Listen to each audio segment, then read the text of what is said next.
I'm just going to begin by reading a few verses from Ecclesiastes 4 that I think pretty well sum up the relationship that I've had with Jeremy over these past 12 years. Ecclesiastes 4 verse 9 says, 2 are better than 1. Be warm alone. Though one may be overpowered by another, 2 can withstand him. And a threefold cord is not quickly broken. I just want to say, Jeremy, for these past 12 years, thank you for lifting me up, for helping to keep me warm, for proving that 2 really are better than 1. And I'm thankful for that threefold strand that we have, because it's not just you and me, it's the Lord. It's been the cement in this thing. And I just want you to know, and I know you know, but I want you to hear it along with them, how much I value and prize your friendship and your fellowship and all that you are and have come to mean to me, and that I know that's not going to end just because the situation is going to change. But Jeremy, I love you. I thank God for you, and we appreciate your years of ministry and service for the Lord here, to the church, to me. Thank you. The feeling is mutual.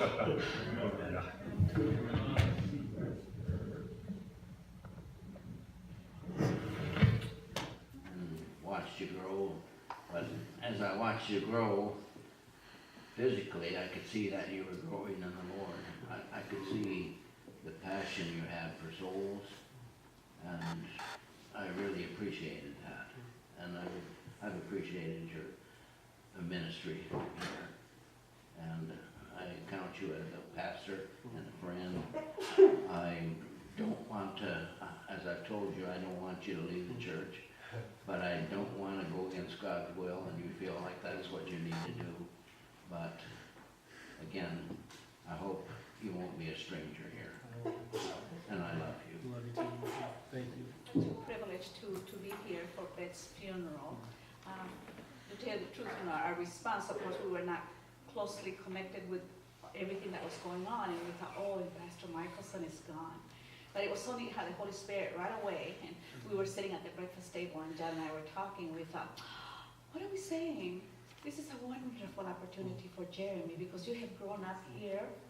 You knew Bet knew you, and maybe kind of like a grandma picture, she was to you, and you reflected your love for her and the love that she had for you in the funeral. And after hearing Kathy's words, of course, we were not surprised at all how comforting you were to the family.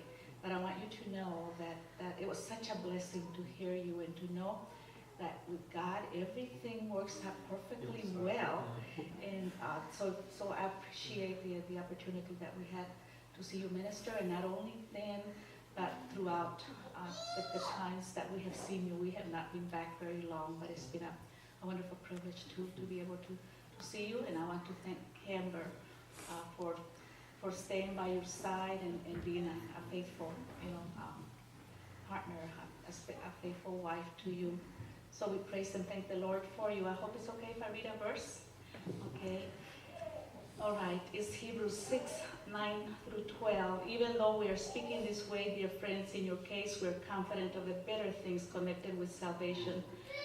For God is not unjust. He will not forget your work and the love you showed for his name when you served the saints, and you continue to serve them. Now we want each of you to demonstrate the same diligence for the final realization of your hope, so that you won't become lazy, but imitators of those who inherit their promises through faith and perseverance. And may the Lord help you, Jeremy and Memories of him as in your Sunday school classes and all. I just remember this little red-headed kid, a lot like the one he has now, running around the church at various times. Some stories that would be too embarrassing to bring up. Be thankful I'm saying this and not my husband, because he would probably say it. But the jump from Patch the Pirate, you remember Patch the Pirate? you guys up there. I can to this day picture you peeking around. I don't know what was happening, but peeking around the lower part of that podium there, and you were so good. You were so good at what you did that I'm not at all surprised you turned out to be so good behind the pulpit. I'll confess, I just went back and looked at the notes on your last two sermons, where you promised us a comforter and you promised us peace. In those sermons, oh, the little boy that was up there so many years ago, I don't want to do this anyway. But before we go, I did want to not lose Camber in all of this. Such a fine wife, so much fun when we were doing a shower for her and then watching her set up house. It was so, I was so pleased. Well, when they moved into Leonard and LeBlanc's house, I thought how nice to have them follow in that lovely home. The way she helps us in Awana, helping us with the nursery and everything. And so I just wanted to read a little bit before I am quiet. Won't you be glad? To Camber. She looketh well to the ways of her household. Ain't that the truth? And eateth not of the bread of idleness. And I like this. Her children, plural. Her children, plural, will rise up and call her blessed. Her husband also. And he praiseth her, and so do we. Favor is deceitful, beauty is vain, but a woman that feareth the Lord, she shall be praised. I love you, Kim. There's been a lot of joy and still will continue to be a lot of joy. But to see how God works through both Jeremy and Will as they grew up, and to see how God has made them into godly men, willing to serve them. It's just been a blessing to have you, Jeremy and Camber, here and minister with us. And we'll just look forward to seeing what God is going to do in your life as you continue and your family grows. We love you, Jeremy and Camber. The mission field. And he wanted to interview us, I think, for some class or whatever. And yeah, but we never could get him to Brazil. But then to come here as not only missionaries, but members now, and to see him in the capacity, helping pastor, it's such a blessing to see how God has blessed your life and Camber's life here together. Because every good leader needs a good wife. So very important. So we appreciate you, Camber. And remember this verse from Galatians chapter 6, verse 9. And let us not grow weary while doing good, for in due season we shall reap if we faint not. Don't lose heart. Keep at it. God will bless. You may imagine that I have a few things to share about Jeremy. I just have been thinking way back 12 years ago. Many of you are aware and were here at that time, but not all of you were. You may or may not kind of know a little bit of the backstory. We did not have a vacant position that we were looking to fill. And we for sure didn't have a lot of extra money sitting around that we were trying to figure out how to spend, talking about as a church. What we did have was a young man who had some obvious gifts and talents and abilities. And I was daring to kind of think and hope and dream maybe a little bit.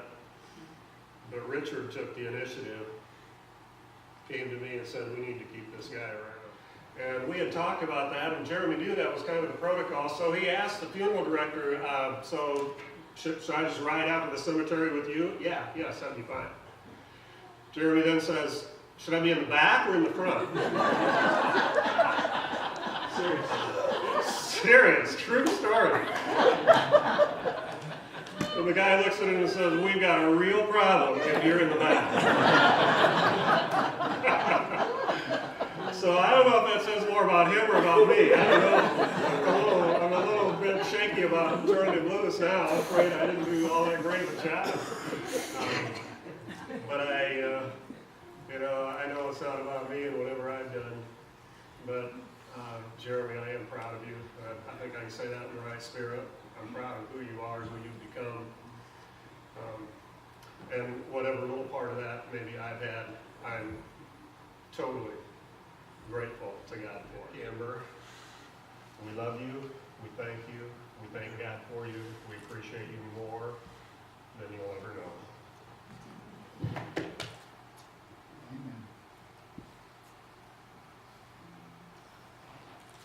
Time of vocational ministry, but then also, I mean, I don't know how many people, and I don't say this to brag, it's just a unique thing. I mean, I know that young kids would probably fall in this category, but how many people have been here their whole life? You know, and I realize that's a unique thing, and I'm thankful for the opportunity to be able to say that. But as we have this time together, I really, honestly, when I say this, I mean this with all my heart. I'm thankful for the very kind words and memories. But there's no doubt in my mind that that is all because of what God has done in my life. Yeah. There's two good things about sin. One is sin makes you look forward to heaven. Does it not? I mean, that's a good thing, right? And the other thing is when you look about who you are in and of yourself and how God uses all that together, that's His job. But sin leaves no room for glory in yourself. It's only for God's glory. And so it's probably a good thing that we don't have opportunities like this very often because, you know, you can be tempted to start thinking, hey, look at me and look what I accomplished. But there is no doubt in my mind that if there was any aspect of impact because of me, it was because of what God has done in my life. And I'm thankful for that.